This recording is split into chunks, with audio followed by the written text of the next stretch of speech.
and something to drive therein. And so, and all along many of the highways across the country are those little bumps along the edge of the road. And she really enjoys moving along, and every now and again, bump, bump, bump, bump, bump, especially when she was driving the monster bus. It's big, it wants to take up a lot of room. Bump, bump, bump, bump, bump, bump, bump. And she never took it as an indictment of her morality. She never took it as an indication of her worthiness. She took it as an indication, keep going in this trajectory and you're going off the road. Guidance, just guidance. Guidance that is easy to correct from. And that's what your emotions are. That's even what all manifestations are about. Just guidance to help you to correct the trajectory. But you do it with the power of your mind, and you mold it by caring about the way you feel. Something more? Did we get there? Yes. I guess related to that is falling out of an airplane. Your analogy with falling out of an airplane. I do that pretty well. And well, we like that analogy. If you haven't heard it, and if you haven't heard it, where have you been? Because it's the analogy that we use the most. But it's like our physical friends say, Abraham, I have fallen out of an airplane and I have no parachute. What do you suggest I do now? And we say, hang on, it will be over in a little bit. And that's momentum, isn't it? That's right. It. And so sometimes there is a trajectory that you haven't practiced what you really want enough, and so that trajectory is going to play itself out, and will continue to play itself out until you replace it with a different trajectory. But the thing that we so want you to understand is that you don't have to dig down and get to the bottom of those negative trajectories. In fact, there is no bottom. Because the more you try to figure out what's gone wrong, the more the universe will reveal to you more evidence that it is going wrong. Law of attraction is just that way. And so if you will accept that there's no bottom, and so you will stop trying to get to the bottom of it, but instead just take the negative emotion as the indicator, and then at the next best opportunity, reach for a good feeling thought. And what we're saying to you today is, in many cases, not every case, in many cases, the next best opportunity is when you first awaken tomorrow morning. But it's a long time to wait. yes. But it is the next best opportunity. So once we convinced Esther of that, she didn't want to blow it for the day. Right. In other words, she wanted to get there. She wanted to acknowledge that she was there. And we're not talking about bringing yourself to bouncing off the wall enthusiasm. We're not talking about getting so high that you want to go out screaming into the woods your appreciation of all life. We're not talking about that kind of momentum. There's usually not that kind of momentum first thing in the morning.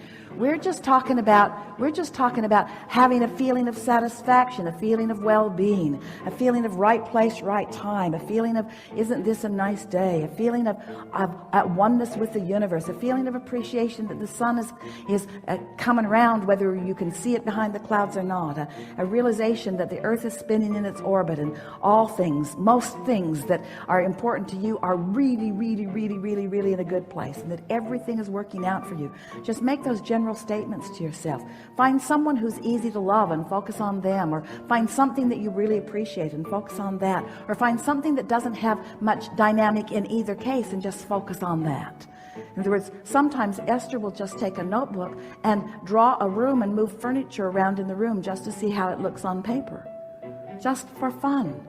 Not for any reason except that as soon as she gets back to the property, there's a desk she wants to move into the guest house because it would be much more comfortable. She realizes there's no place to really get ready in the guest house, and there's a guest there with no place to really get ready. And so she got out her notebook and had the best time just drawing a place for a guest to get ready in the guest house. You see what we're getting at? Mm-hmm. Now, it might not seem like life-changing things, but anything that occupies your mind in a way that feels good to you means you're in vibrational alignment with source energy. So you can hold yourself steadily, steadily, steadily on things that don't feel very important to you, and in that steady, steady, steady place of non-resistance about things that don't feel very important to you, insight comes about things that do feel very important to you.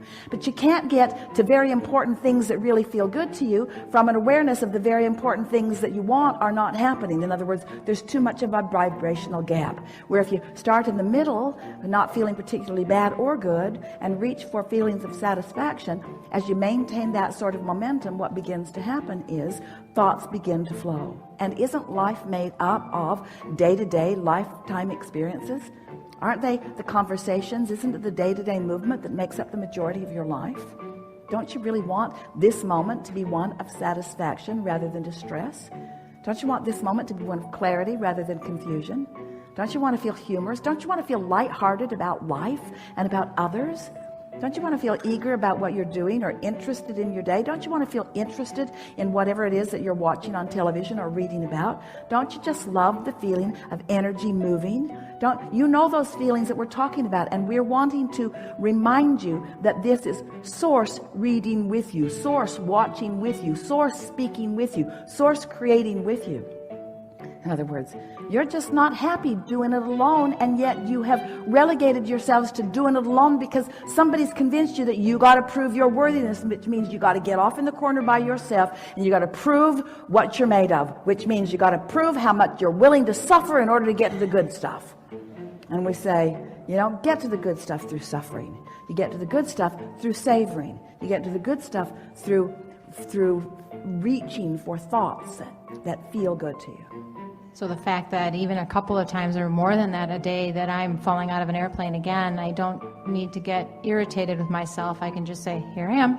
And maybe every time I can catch it a little sooner so that I can maybe not fall all the way down to the ground. Well stated. You just get better and better at this.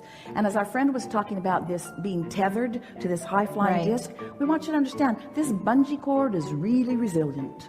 And really, when you think about it, you are eternally tethered to this vibration of well-being. In other words, you just can't separate yourself from it. You are eternally tethered to this vibration of well-being. And so what if you find a thought that doesn't allow you to be there? How are you going to know it? Can you imagine a sculptor taking a big clump of clay and just splatting it on the table and then complaining, well, I thought I'd be better at this.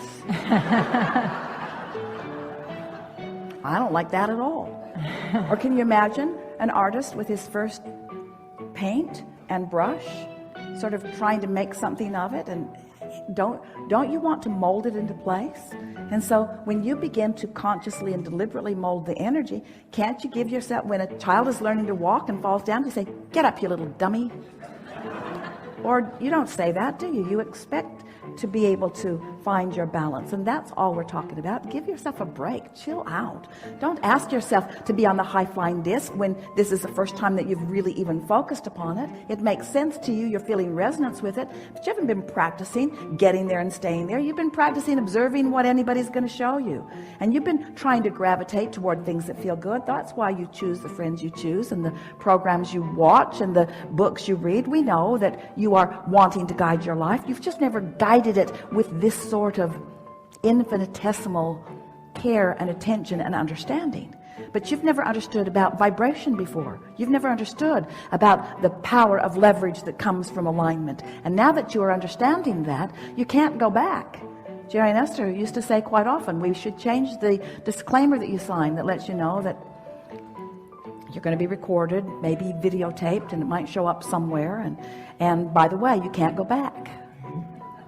Once you understand that you are vibration, you will never be able to not understand that again, because you felt resonance with your source who has known it and wanted you to know it. And if we've said it in a way that you've heard it, now you know it and you can't go back from that. Now that you know that you are the creator of your own reality, you cannot go back from that. You can never again blame someone else without knowing it's not really your fault. We just rendezvoused on the Henri disc, and here we are together proving to each other where we are vibrationally. That's all that's going on here. It's not an indictment of our soul. It's not an indictment of our cleverness or our clarity. All it means is we just rendezvoused here because that's where we had our tuner tuned to. So here we are, enhancing one another's experience right here where we are. And so once you begin to acknowledge that when you wake up, it's your best chance, and you go for it and you accomplish it and you get some momentum going, and then the results of that day are better than any days that you've had lately, then it makes you sort of kind of want to do that more often, you see. And if you fall off, which you can't really fall off because you're eternally tethered, but if you're dangling down in there and in the yucky stuff, just laugh about it. This is just old stuff that I got going on. Doesn't have anything to do with what I currently know. I'm just still in the practicing phase of this. You'll get so good at it that it won't take hard work after a while. And even though you get really, really, really, really good at it, there's always going to be something that'll take you off, but your resiliency will be the factor that gets better and better and better and better and better. You're never going to reach the place that you can look right at something that you really eternally do not want. You're never going to be able to listen to someone hating out loud and getting you in on the dialogue and not feel the ramifications of that disconnection. You're never going to feel good when you hate. You're never going to feel good when you criticize. You're never going to feel good when you make fun of someone in a negative way. You're never going to feel good when you do that. But you might be like a lot of people who have soothed yourself into that being all right. But those days are over, folks. Because once you find resonance with who you really are, you never feel good again. You'll throw your fits, you will, and they'll feel really bad, and you'll bounce back from them easily, you see. And so it's really about how much airtime are you giving? How good do you want to feel? How much momentum do you want to get going there? How much do you want to hook up with this energy that creates worlds? How much clarity do you want? And then one day, soon, you'll be moving through a day, and instead of longing for things to change out there, big things like the lifetime, the vacation of a lifetime, or the relationship of a lifetime, or the dream house or the dream car, instead of reaching for those things that feel way out there, you'll realize that you're walking around in a sort of magical seeming dream from anybody else's perspective, maybe even your own former perspective, where everywhere you go, things are just working out. It's like the universe really has your back. It's like the perfect thought of clarity comes at the perfect time that just helps you to dovetail with this and dovetail with this and dovetail with that, until it just feels like this magical ride where you say the right thing at the right time and somebody else says the right thing at the right time, and doors are just opening and nothing breaks your gait, and you just move with effortlessness, with ease and flow and fun and agility and clarity, and you just say, I love my life. I just love what's going on here. I would like to stay in this state forever and ever and ever and ever and ever and ever. And that's who you are. That's the state you intend to stay in. That's the state that is the most logical. That's the state that has the most momentum. That's the state that is really who you are. And when you begin to sniff that out and practice it and hold it, there will be no turning back for you, you see. And no one's holding out on you. There is no one saying, well, clean it up and then good stuff will come. It's nothing like that. Everything is self-introduced, self-induced, self-created. Everything is.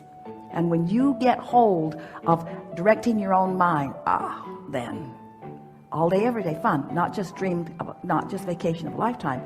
Fun right now, fun right now, fun right now, fun, clarity, interest, now. And when that momentum gets going, you'll be knocked over at the cleverness of the universe to keep you interested all day, every day. And you put yourself in your bed at night and you think, oh man, can it get any better than this? And you hear a resounding yes from the universe. Yes, not only can it, it is. Just wait till tomorrow. If you like today, just wait till tomorrow. And you wake up with expectation, see what's out there. And there it is, and there it is, and there it is. In the eyes of that person, and the smile of that person, the conversation of that person, and the insight flowing into your own mind, the rendezvousing that you begin doing with infinite intelligence as it's flowing through physical and non-physical alike all around you. And you say, now I get what life is about. We're here for the joy of it. We're here for the self-expression of it. We're here for the expansion of it, with infinite resources flowing to us and through us. No shortage of any kind, only resources to assist and to guide and to revel, you see. Life's good. Life's really good. Thank you. Thank you very much. Very good.